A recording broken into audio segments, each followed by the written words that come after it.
Last class का last question भी यही था, इस क्लास का फर्स्ट क्वेश्चन भी यही है, same concept exactly, different values different partners. ध्यान से देखना question, very very important. L and M are partners. L and M are partners sharing profits in the ratio 5:3. They admit N and decide that the profit sharing ratio between M and N would be the same as existing between L and M. तो मतलब M और N का आपस में ratio होना चाहिए 5:3। यही language ये कह रही है कि जो L और N का आपस में है ना, वही M और N का आपस में होना चाहिए, यही कह रहे हैं। तो ध्यान से देखना क्या करें। अगर L और M का 5:3 है, इसका मतलब क्या होता है कि किसी भी चीज का 5/8 अगर L को मिल रहा है तो 3/8 किसको मिल रहा है, M को। अब बात करते हैं L और M में आपस की बात है। M is getting, अब यहाँ पे पिछले केस में तो था ना 1/3 ऑफ व्हाट, पिछले केस में क्या था 3:1 था, तो मतलब जो दूसरा पार्टनर है is getting 1/3 of what the first partner is getting. अब इस केस में मैं क्या बोल सकता हूँ कि अगर उसको 5 मिल रहा है तो इसको 3 मिल रहा है, तो 3 इन कंपैरिजन टू 5 क्या है, M is getting 60% of what L is getting. L को अगर 5 मिल रहा है, 5 रुपए मिल रहे हैं, तो L को मिल रहे हैं 3 रुपए। L को अगर 10 रुपए मिल रहे हैं तो M को मिल रहे हैं 6 रुपए। L को अगर 100 रुपए मिलेंगे तो M को मिलेंगे 600, यही रेशियो है। और 100 मिलेंगे तो 60 मिलेंगे इसको। इसका मतलब मैं क्या बोल सकता हूँ कि M is getting 60% of what L is getting. इस लाइन तक आप पहुंच रहे कि नहीं पहुंच रहे, क्लियर है। N will get 60% of what M is getting, yes or no? So N will get 60% of 3 which is equal to 1.8, which is equal to 1.8। अगर इसी टर्म्स में बात करें तो फिर इनका आपस में रेशियो क्या हो जाएगा, L/M/N 5:3:1.8। लेकिन डेसिमल्स में तो रेशियो नहीं लिख सकते, तो डेसिमल हटा देते हैं, सबको 10 से मल्टीप्लाई कर देते हैं। 50:30:18, क्या ये सिंप्लीफाई हो सकता है फर्दर, 2 से कट रहा है सारा, तो क्या हो जाएगा 25:15:9। This is the final answer. जब भी ऐसा क्वेश्चन आए तो आपके पास चांस है वेरीफाई करने का, आपके पास चांस है वेरीफाई करने का। चलो वेरीफाई करते हैं। L और M का आपस में रेशियो क्या है, क्या होना चाहिए था, आपस में 5:3 होना चाहिए था।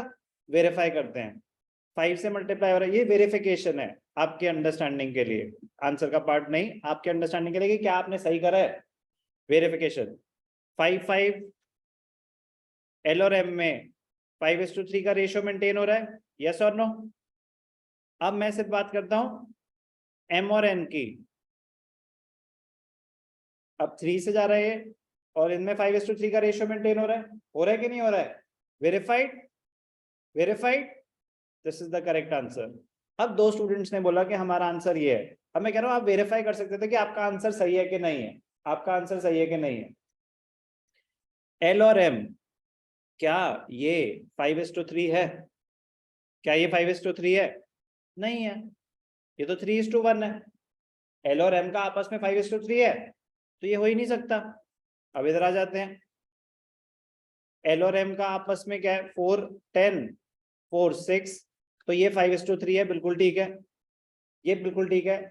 लेकिन M और N का देख लेते हैं, M और N का क्या है 24:15, तो ये कितने से जा रहा है 3 8 3 5, तो क्या ये 5:3 है, क्या ये 5:3 है, तो मैच ही नहीं कर रहा। तो ये वाले क्वेश्चन ऐसे बच सकते हो आप कि आप वेरीफाई, आप मतलब ये पता चल जाएगा कि यार ये गलत है, ये सही नहीं, तो ये सही नहीं है तो मतलब दिमाग लगाओ ना फिर और दोबारा। तो ये पता चलना ही बहुत बड़ी बात है, वरना रेशियोज में कहाँ पता चलेगा कि आपका सही है कि गलत है, वो तो आंसर से ही पता चलेगा। लेकिन इनमें पता चल जाता है क्योंकि रेशियो आप चेक कर सकते हैं, वेरीफाई कर सकते हैं। समझ आया क्या है? तो बहुत इंपॉर्टेंट है, ध्यान से देखना। इसी का भाई जो हमने लास्ट क्लास में करा था उसको एक बार दोबारा सुन लेते हैं, पता चल जाएगा कि एग्जैक्टली सेम कॉन्सेप्ट है, एग्जैक्टली सेम कॉन्सेप्ट है। आ जाओ भाई साहब, आप भाई साहब आ गए। ध्यान से देखेंगे, ए एंड बी का आपस में रेशियो क्या है? 3:1, 3:1। They admit C and decide that the profit sharing ratio between B and C will be the same as existing between A and B. तो अब यहाँ पे परसेंटेज बोलने की जरूरत है। यहाँ पे क्या है कि मतलब technically B is getting 33 1/3% of A. Yes or no? Simply we can say that B is getting 1/3 of A. Yes or no?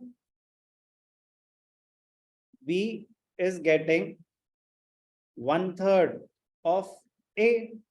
Sir अब हमें कैसे पता चलेगा कब परसेंटेज में बात करनी है, कब फ्रैक्शन में? अरे भाई आपकी मर्जी है, दोनों बातें सेम है। इसमें क्या हुआ, यहाँ पे इज गेटिंग 60%, 6/10 और 3/5 of what is he is getting. तो सिंप्लीफाई किस में हो रहा है? 60% में सिंप्लीफाई हो रहा है। यहाँ पे 33 1/3% आप अपना कॉम्प्लिकेट कर देंगे, आंसर सेम ही आएगा, पर 33 1/3% इज 1/3। तो B is getting 1/3 of A. C will get 1/3 of B. So C will get 1/3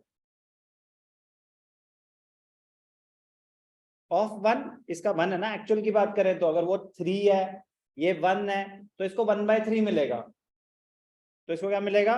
1/3। अब बात करते हैं यहाँ पे 3:1:1/3 है, यही है ना आपस में रेशियो तो किसका? ए बी सी का। लेकिन ये तो 1/3 है। अब अगर मेरे को कंपैरिजन करना है तो क्या करना है? इसको 3 से मल्टीप्लाई कर देता हूं, फिर सबको 3 से मल्टीप्लाई करना पड़ेगा। तो ये क्या हो जाएगा? 9:3:1। अब वेरीफाई कर लेते हैं, क्या ए और बी का आपस में 3:1 है? क्या बी और सी का आपस में 3:1 है? तो सेम कॉन्सेप्ट है दोनों, एग्जैक्टली सेम कॉन्सेप्ट। और लेकिन यहाँ पे आपको फ्रैक्शंस काम आएंगे, वहां percentages. Interesting question, important question. But मैं कह रहा हूँ कि ऐसे क्वेश्चन आप तभी कर पाएंगे जब आपको समझ आए हो, वरना बस ये होगा कि हाय देखा तो था, क्या करना था याद नहीं आ रहा। बड़ी नॉर्मल सी बात होगी, बड़ी नॉर्मल सी बात होगी अगर आपने ढंग से 2-4 बार प्रैक्टिस ना कर रखा हो तो। ऐसे 2 ही क्वेश्चन है, एक टीएस ग्रेवाल का कर दिया, एक डीके गोयल का कर दिया, आने के चांसेस वेरी वेरी हाई, क्योंकि उनको भी पता है कि 1% लोग कर पाएंगे, ठीक है ना। बट मैं चाहता हूं कि अब जब इतनी बातें हो गई तो आप उन 1% क्लब में हो।